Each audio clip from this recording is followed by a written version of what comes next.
No, doma jsme, počkej, co jsme doma dělali? A Julinku, co jsme dělali doma dneska? Řekneš tam to, co jsme doma dělali? Tátovi to řekni.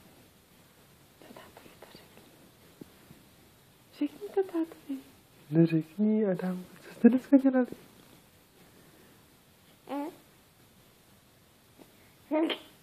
Hráli jsme si.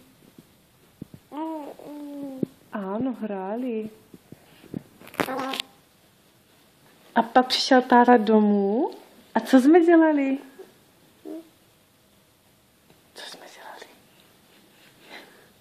No co jste s tátou dělali spolu? Koupy, ano. No ano. A teďka půjde Ádíček co dělat? Co bude teďka Ádíček dělat?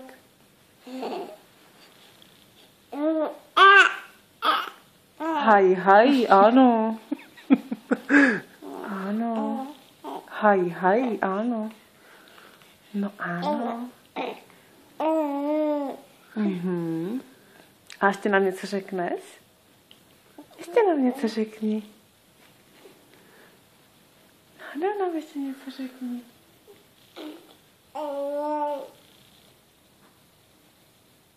Co?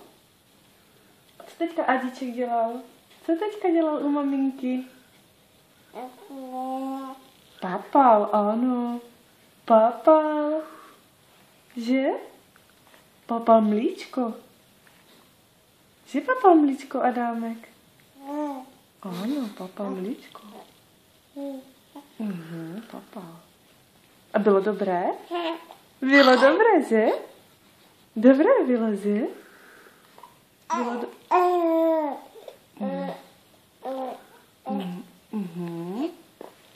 Jasně. Dobře.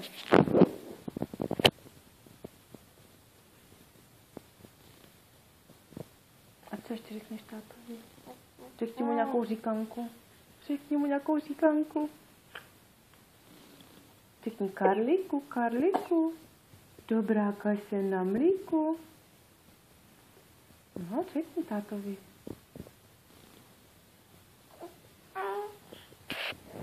Už nechceš? Řekni Karlíku. Dobrá kaše na mlíku.